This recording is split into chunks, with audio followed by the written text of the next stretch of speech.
Hi friends, நம்ம TNPSC வெற்றி பேச்சு சேனலில் நம்ம திருக்குறள் நியூ சிலபஸில் உள்ள 20 அதிகாரமும் ரிவிஷன் ப்ளஸ் அதில் இது வரைக்கும் கேட்டிருக்கக்கூடிய ப்ரீவியஸ் இயர்ஸ் கொஷின் எல்லாமே சேர்த்து பார்த்துட்ருக்கோம். ஆல்ரெடி நம்ம 11 அதிகாரம் கம்ப்ளீட் பண்ணிட்டோம். ஸோ இது வரைக்கும் அந்த வீடியோஸ் யாராவது பார்க்கல அப்படின்னா நான் டிஸ்கிரிப்ஷனில் லிங்க் கொடுக்குறேன், போய் செக் பண்ணிக்கோங்க. அண்ட் அகெயின் நான் ஃபஸ்ட்டு சொன்ன மாதிரி தான் வீடியோஸ் எப்போதுமே ஸ்கிப் பண்ணாமல் ஃபுல்லாக பாருங்கள். அப்படின்னா தான் நம்ம ஒவ்வொரு குறள்லையும் சொல்லக்கூடிய கொஷின்ஸ் பற்றின ஒரு ஐடியாஸ் உங்களுக்கு கிடைக்கும். ஸோ வீடியோஸ் ஃபுல்லாக பார்த்தது மட்டும் முடிச்சுட்டு அப்படியே க்ளோஸ் பண்ணிடாமல் என்னோடய சேனல் பேஜ் அண்ட் டிஸ்கிரிப்ஷனில் என்னுடைய டெலிகிராம் சேனல் லிங்க் அவைலபிளாக இருக்கும். அதில் போய்ட்டு ஜாயின் பண்ணிக்கோங்க. அதில் உங்களுக்கு டெய்லி அப்டேட்ஸ் வந்துகிட்டே இருக்கும். அதில் நான் என்ன ஷேர் பண்ணுறேன்னா, நீங்கள் இன்றைக்கி என்ன ரிவிஷன் வீடியோ பார்க்குறீங்களோ அதுக்கான பிடிஎஃபை நான் உங்களுக்கு அதில் ஷேர் பண்ணிக்கிட்டு இருக்கேன். ஸோ மறக்காமல் இங்கே ஒரு தடவை ரிவைஸ் பண்ணிவிட்டு அங்கே போயிட்டு அந்த பிடிஎஃப் ஓப்பன் பண்ணி ஒரு தடவை அகைன் ரீகால் பண்ணிக்கோங்க. இது உங்களுக்கு மறக்காமல் இருக்கிறதுக்கு ரொம்பவே யூஸ்ஃபுல்லாக இருக்கும். ஓகேவா? ஸோ மறக்காமல் ஒரு தடவை இங்கே ரிவிஷன் முடிச்சுட்டு அங்கே போய்ட்டு அகெயின் ரீகால் பண்ணிக்கோங்க. அண்ட் மறக்காமல் லைக் பண்ணிவிட்டு பாருங்கள். நீங்கள் கொடுக்குற ஒவ்வொரு லைக்கும் எனக்கு ஒவ்வொரு சப்போர்ட்டாக இருக்கும். நீங்கள் எந்த அளவுக்கு இந்த வீடியோ உங்களுக்கு யூஸ்ஃபுல்லாக இருக்குன்ற இது எனக்கும் தெரிய வரும். ஓகேவா? அடுத்தது இப்போ இன்றைக்கி நம்ம என்ன அதிகாரம் திருக்குறளில் பார்க்க போகிறோம் அப்படின்னா ஈகை. ஓகேவா? அதில் முதல் குறள், வரியார் கொன்ற ஈவதே ஈகை, மற்றெல்லாம் புரியதிற்பை நீரதுடைத்து. அப்படின்னா இல்லாதவருக்கு வழங்குவதே ஈகை பண்பாகும். மற்றவர்களுக்கு வழங்குவது என்பது ஏதோ ஒரு ஆதாயத்தை எதிர்பார்த்து வழங்கப்படுவதாகும். என்ன சொல்கிறாங்க அப்படின்னா, வரியாருக்கு ஒன்று, வரியார்னா இல்லாதவர், ஏழையர்கள், கஷ்டப்படுறவங்க. சரியா? எதுவுமே இல்லாத ஒருத்தங்களுக்கு நம்ம ஏதோ ஒன்று வழங்குகிறோம் அப்படின்னா தான் அதுக்கு பேர் ஈகை அப்படின்ற ஒரு பண்பு. மற்றெல்லாம் குறியெதிர்ப்பை நீர் எதுடைத்து. அதை விட்டுட்டு மற்றவங்களுக்கு ஏற்கனவே எல்லாத்தையும் வச்சுட்ருப்பாங்க இல்லையா, அந்த மாதிரி உள்ள மற்றவங்களுக்கு நம்ம எதை கொடுத்தாலும் அவங்கக்கிட்ட நம்ம ஏதோ ஒரு ஆதாயத்தை எதிர்பார்த்து தான் நம்ம அவங்களுக்கு கொடுக்குறோம் அப்படின்னு சொல்லி வள்ளுவர் சொல்கிறாங்க. ஸோ என்ன சொல்கிறாங்க, நம்ம எந்த ஒரு பொருளை யாருக்கு கொடுக்குறோம் அப்படின்னா இல்லாத ஒருத்தவங்களுக்கு கொடுக்கணும், கஷ்டப்படுற ஒருத்தவங்களுக்கு கொடுக்கணும். அதை விட்டுட்டு எல்லாத்தையும் வச்சுருக்க ஒருத்தவங்களுக்கு கொடுக்குறோன்னா அவங்கக்கிட்ட நம்ம ஏதோ ஆதாயத்தை எதிர்பார்த்து தான் கொடுக்குறோம் அப்படின்னு சொல்லி சொல்கிறாங்க. ஸோ இதில் எப்படி கேட்பாங்கன்னா, இல்லாதவர்களுக்கு வழங்குவது என்ன பண்பு அப்படின்னு கேட்டால் ஈகை பண்பு. சில பேர் மாற்றி கொடை பண்புன்னு எழுதுவாங்க. கரெக்டாக இங்கே உங்களுக்கு என்ன இருக்கோ அதை தான் எழுதணும், மீனிங்கும் அதை தான், பட் கரெக்டாக எக்ஸாக்ட் வேர்டு தான் எழுதணும். ஸோ நல்லா பார்த்துக்கோங்க. சரியா? சில பேர் அன்புன்னு கொடுத்தா கன்ஃபியூஸ் ஆயிடுவாங்க. ஒருவேளை இல்லாதவங்களுக்கு அன்பு நம்ம காட்டணுமோ இல்லை கருணை காட்டணுமோ அப்படின்னு கன்ஃபியூஸ் பண்ணுவாங்க. ஸோ அந்த மாதிரி கன்ஃபியூஸ் பண்ணாமல் கரெக்டாக பார்த்துக்கோங்க. அடுத்தது, நல்லாறு எனினும் கொளல் தீது மேலுலகம் இல்லெனினும் ஈதலே நன்று. பிறரிடமிருந்து நல்வழியில் பொருளை பெற்றாலும் அது பெருமையல்ல, சிறுமையே ஆகும். கொடை வழங்குவதால் மேலுலகம் என்று சொல்லப்படுவது கிட்டிவிடப் போவதில்லை. எனினும் பிறருக்கு கொடுத்து வாழ்வதே சிறந்த வாழ்க்கையாகும். என்ன சொல்கிறாங்க, நல்லாறு எனினும் கொளல் தீது. நம்ம ஒருத்தங்கிட்ட ஏதோ ஒரு பொருளை பெறுறோம், அதை நல்ல வழியில் தான் நம்ம வாங்குகிறோம். எதுவும் கெட்ட வழியில் வாங்கலை, நல்ல வழியில் தான் வாங்குகிறோம். ஆனாலும் அது நமக்கு பெருமைலாம் கிடையாது, சிறுமை தான். நம்ம ஒருத்தங்களுக்கு கொடை வழங்குறதுன்றது நல்ல பழக்கம்தான். பட் என்ன சொல்கிறாங்க, அந்த நீ கொடை வழங்குறதுனால உனக்கு மேலுலகம்லாம் கெட்டிவிட போவது கிடையாது. ஆனால் கொடுத்து வாழ்கிறது அப்படின்றது சிறந்த பண்பு. அப்படி கொடுத்து வாழ்கிறது யாருக்கு கொடுக்கணும், இல்லாதவர்களுக்கு கொடுக்கணும் அப்படின்ற மாதிரி சொல்கிறாங்க. சரியா? இழலென்னும் எவ்வம் உரையாமை ஈதல் குலனுடையான் கண்ணேயுள. தமக்குள்ள வறுமை துன்பத்தை காட்டிக்கொள்ளாமல் பிறருக்கு ஈவது உயர்ந்த குடிப்பிறந்தவரின் பண்பாகும். என்ன சொல்கிறாங்க, இளனென்னும் எவ்வம் உரையாமை. இளனென்னும், இளன்னா இல்லை, இல்லாதவர்கள். தமக்குள்ள இப்போ நான் வறுமையில் கஷ்டப்படுறேன் அப்படின்னா அந்த என்கிட்ட இருக்கக்கூடிய அந்த வறுமை அப்படின்ற ஒரு துன்பத்தை நான் வெளியில் காட்டிக்கொள்ளக்கூடாது. கஷ்டப்படுறேன் தான், ஆனால் நான் ஹாப்பியாக இருக்கேன் அப்படின்ற மாதிரி இருக்கணும். அந்த கஷ்டத்தை வெளியே காட்டிக்கிடாமல் ஈதல், ஈதல்னா ஈவது. சரியா? ஈதல்னால் என்ன, ஈவது. குலனுடையான் கண்ணேயுள. குலனுடையான்னா குடிப்பிறந்தவன். ஸோ அப்படி பிறருக்கு அந்த தன்னுடைய வறுமை துன்பத்தை, நான் கஷ்டத்தில் தான் இருக்கேன், இருந்தாலும் என்கிட்ட இன்றைக்கி ஒரு எக்ஸாம்பிளுக்கு இப்போ என்கிட்ட இந்த ஒரு டிஃபன் பாக்ஸ் சாப்பாடு மட்டும்தான் இன்றைக்கி என்கிட்ட இருக்குது, இதை தவிர இன்றைக்கி வேறு ஒன்றுமே கிடையாது. இருந்தாலும் நான் ஒருத்தங்களுக்கு அந்த இதில் என்னால் முடிஞ்சதில் ஒரு பாதி இதை சாப்பிட கஷ்டப்படுறவங்க ஒருத்தவங்களுக்கு கொடுக்குறேன் அப்படின்னு ஒரு எக்ஸாம்பிளுக்கு வச்சுக்கிடுவோம். அந்த மாதிரி கொடுக்குறதுக்கு பேர் தான் அந்த மாதிரி ஈவது என்னது, உயர்ந்த குடிப்பிறந்தவரின் பண்பாகும். தான் கஷ்டத்தில் இருந்தாலும் அந்த துன்பத்தை காட்டிக்கிடாமல் மற்றவங்களுக்கு உதவி செய்யணுன்றாங்க. சரியா? ஸோ இதில் எப்படி கேட்பாங்கன்னா, தன்னுடைய வறுமை துன்பத்தை காட்டிக்கொள்ளாமல் பிறருக்கு ஈவது யாருடைய பண்பாகும் அப்படின்னா உயர்ந்த குடிப்பிறந்தவரின் பண்பாகும். இன்னாது இறக்கப்படுதல் இறந்தவர் இன்முகம் காணும் அளவு. ஈதல் பண்புடையவருக்கு தம்மை நாடி வரும் இரவலரின் புன்னகை பூத்த முகத்தை கண்டு இன்புறும் வரையில் அவருக்காக இறக்கப்படுவதும் ஒரு துன்பமாகவே தோன்றும். என்ன சொல்கிறாங்க? இன்னாது இறக்கப்படுதல் அப்படின்னா ஈதல் பண்புடையவருக்கு, ஈகை பண்புடைய ஒருத்தங்க இருக்காங்க, அவங்களுக்கு தம்மை நாடி வரும் இரவலரின் புன்னகை பூத்த, அதாவது ஒருத்தங்களுக்கு ஈதல் பண்பு அப்படின்றது, அதாவது கொடை வழங்கும் பண்புன்றது இருக்குது. ஆனால் அவங்க தன்னை நாடி வரும் இரவலர், தன்னை ஒருத்தங்க நம்மகிட்ட உதவி கேட்குறாங்க. இரவலர்னா நம்மகிட்ட உதவி கேட்டு வரக்கூடிய ஒருத்தங்க, நம்முடைய பாதுகாப்பை தேடி வரக்கூடிய ஒருத்தங்க, அவங்க முகத்தில் புன்னகை வரணும். அதை பார்த்ததான் அவங்க சந்தோஷப்படுவாங்க. அந்த ஈதல் பண்புடையவங்க சந்தோஷப்படுவாங்க. அப்படின்னா அவங்களுக்காக இறக்கப்படுவதும் கூட அவங்களுக்கு ஒரு துன்பமாகவே தோன்றும் அப்படின்னு சொல்கிறாங்க. அதாவது என்னென்னா, ஒருத்தங்களுக்கு கொடை வழங்கக்கூடிய பண்பு நேச்சரில் இருக்குது.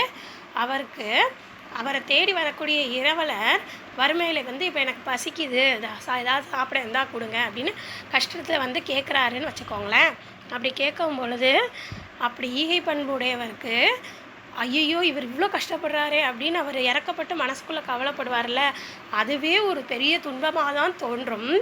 எப்போ அவர் பசின்னு கேட்டோன்னா அந்த சாப்பாடை கொடுத்து அவர் சாப்பிட்டுட்டு மனசை திருப்தியாகி அவர் முகத்தில் சந்தோஷன்றது அந்த இரவலருக்கு முகத்தில் வருதோ, அப்போந்தான் அந்த ஈதல் பண்புடையவருக்கு என்ன ஆகுமா, மனசு இன்புறுமா அப்படின்னு சொல்லி வள்ளுவர் சொல்கிறார். சரியா? அடுத்தது, ஆற்றுவார் ஆற்றல் பசி ஆற்றல் அப்பசியை மாற்றுவார் ஆற்றலின் பின். இந்த குறள் அடிக்கடி கேட்டிருக்கதா நல்லா பாருங்கள், ஏன்னா இதில் கன்ஃபியூஸ் ஆகும் நிறைய. ஆற்றல் அடிக்கடி வருது இல்லையா? ஸோ நல்லா பார்த்துக்கோங்க. பசியை பொறுத்து கொள்ளும் நோன்பை கடைபிடிப்பதை விட பசித்திருக்கும் ஒருவருக்கு உணவு அளிப்பதே சிறந்ததாகும். ஆற்றுவார் ஆற்றல் பசி ஆற்றல், அதாவது பசி ஆற்றல், பசியை நான் பொறுத்து கொண்டு விரதம் இருக்கேன் அப்படின்னு சொல்லிட்டு சாப்பிடாம விரதம் இருப்பாங்க இல்லையா, அதை விட எது சிறந்த பண்புன்னு சொல்கிறாங்க? அப்பசியை மாற்றுவார் ஆற்றலின் பின். அந்த ஒரு வேளை சாப்பாட்டை கூட கஷ்டப்படாமல் இருக்கவங்களுக்கு அவங்களுக்கு உணவை கொடுத்து உதவுறாங்க இல்லையா, அதுதான் சிறந்ததுன்னு சொல்கிறாங்க. சரியா? ஸோ பசியை பொறுத்து கொள்ளும் எதை விட ஒருவருக்கு உணவளிப்பது சிறந்தது அப்படின்னா நோன்பை விட. ஓகேவா? கேட்டிருக்காங்க. அற்றார் அலிபசி தீர்த்தல் அஃதொருவன் பெற்றான் பொருள்வை புலி. பட்டினி என சொல்லி வந்தவரின் பசியை தீர்ப்பது வீண் போகாது. அதுவே தான் தேடிய பொருளை பிற்காலத்தில் உதவுவதற்கேற்ப சேமித்து வைக்கக்கூடிய கருவூலமாகும். என்ன சொல்கிறாங்க? அற்றார் அலிபசி தீர்த்தல் அப்படின்னா பட்டினி அப்படின்னு சொல்லி ஒருத்தங்க வந்திருக்காங்க. அப்படி வந்தவர்களுடைய பசியை தீர்ப்பது அப்படின்றது என்றைக்குமே வீண் போகாது. அந்த புண்ணியம்ன்றது என்றைக்கும் வீண் போகாது. அந்தொருவன் பெற்றான் பொருளை புலி. அதுவே தான் தேடிய பொருளை, அதாவது தங்கிட்ட இருக்குது, தன்கிட்ட ஒருத்தன் பசின்னு வாரான், அவனோட பசியை தீர்த்து வச்சுட்டா அதனால் அவன்கிட்ட இருக்கக்கூடிய எந்த செல்வமும் குறைஞ்சி போயிடாது. அதே இது என்ன சொல்கிறாங்க? தான் தேடிய பொருளை, ஏதோ ஒரு பொருள் ஈட்டி வச்சுருக்கான், அதை பிற்காலத்தில் எனக்கு தான் இதெல்லாம் வேணும் அப்படின்னு சேமித்து வைக்கக்கூடிய கருவூலமாக அவனுக்கு இருக்கும். இந்த மாதிரி பண்புடையவனுக்கு, பட்டினின்னு சொல்லி வந்த ஒருத்தனுக்கு பசியை ஒருத்தன் தீர்த்து வைக்கிறான்னா அவனுக்கு தன்னை தேடி வரக்கூடிய பொருளை அதை சேர்த்து வைக்கிறதுக்கு ஒரு கருவூலமாக இருக்கும் அப்படின்னு சொல்கிறாங்க. வைப்புலி அப்படின்னா வைக்கும் இடம். ஓகேவா? ஸோ இதில் என்னது, பட்டினி என சொல்லி வந்தவரின் பசியை தீர்ப்பது தான் தேடிய பொருளை பிற்காலத்தில் சேர்த்து வைப்பதற்கான எதை போன்றதாகும் அப்படின்னா கருவூலம். ஓகேவா? கருவூலத்தை போன்றதாகும். பாத்தூன் மறி இவனை பசி என்னும் தீப்பினி தீண்டல் அரிது. பகிர்ந்து உண்ணும் பழக்கமுடையவர்களை பசி என்னும் கொடிய நோய் அணுகுவதில்லை. மறியவனை பழகியவனை வன்கணவர்ன்றது அடுத்த குறளுக்கானது. சாரி, இங்கே மாற்றி வச்சுருக்கேன். ஓகேவா? ஸோ மறியவனை அப்படின்னா பழகியவனை. ஸோ பகிர்ந்து உண்ணும் பழக்கம் உடையவனை. பாத்தூன் மறியவனை, எல்லாருக்கூடையும் ஷேர் பண்ணி சாப்பிடக்கூடிய ஒரு பழக்கம் இருக்குது ஒருத்தனுக்கு அப்படின்னா பசி என்னும் தீப்பினி தீண்டல் அரிது. பிணினா நோய். சரியா? தீப்பினின்னு இருக்கு இல்லையா, அந்த பிணினா நோய். ஸோ அந்த பகிர்ந்து உண்ணக்கூடிய பழக்கம் உள்ளவங்களுக்கு அந்த பசி அப்படின்ற அந்த கொடிய நோய் அவங்கள என்ன செய்யாதான், அணுகாதான். அந்த குறள் நல்லா பார்த்துக்கோங்க. இதில் எப்படி கேட்பாங்க அப்படின்னா, பகிர்ந்து உண்ணும் பழக்கமுடையவர்களை டேஷ் என்னும் கொடிய நோய் அணுகுவதில்லை அப்படின்னா பசி என்னும். மறி இவனைனா பழகியவனை. அடுத்து ஈத்துவக்கும் இன்பம் அறியார்கொள் தாமுடைமை வைத்திலக்கும் வன்கணவர். ஏழை எளியோருக்கு எதுவும் அளித்திடாமல் ஈட்டிய பொருள் அனைத்தையும் இழந்திடும் ஈவு இரக்கமற்றோர் பிறருக்கு வழங்கி மகிழ்வதில் ஏற்படும் இன்பத்தை அறிய மாட்டாரோ. இதில் வன்கணவர் அப்படின்னா அருள் இல்லாதவர், ஓகேவா, இரக்கமற்றவர் அப்படின்னு அர்த்தம், ஓகேவா. ஸோ ஏழை எளியோருக்கு எதுவும் அளித்திடாமல் ஈத்துவக்கும் இன்பம் அறியாள்கொள். ஈத்துவக்கம்னா இல்லாதவங்களுக்கு நம்ம பொருள் அளிக்கிறது. ஸோ கஷ்டப்படுற ஏழை எளியோருக்கு எதுவும் அளித்திடாமல் தாமுடைமை வைத்திலக்கும் ஈட்டிய பொருள் எல்லாத்தையுமே இழந்திடும் ஈவி இரக்கமற்றோர். யாருக்குமே நான் எதையுமே கொடுக்க மாட்டேன், நான் என்ன சம்பாதிச்சாலும் அதை நான் வச்சுக்குவேன், நானே அழிச்சிருவேன் அப்படின்ற ஒரு குணத்தில் இருக்கக்கூடிய ஈவி இரக்கமற்றோர் பிறருக்கு நம்ம கொடுக்கறதுனால ஏற்படக்கூடிய மகிழ்ச்சியை என்ன செய்ய மாட்டாங்க, அவங்களுக்கெலாம் அறிய மாட்டாங்களா, அவங்களுக்கெலாம் அந்த சந்தோஷம் புரியாதா அப்படின்னு சொல்லி வள்ளுவர் சொல்கிறாங்க. சரியா. அடுத்தது இரத்தலின் இன்னாது மன்ற நிரப்பிய தாமே தமியர் உணல்.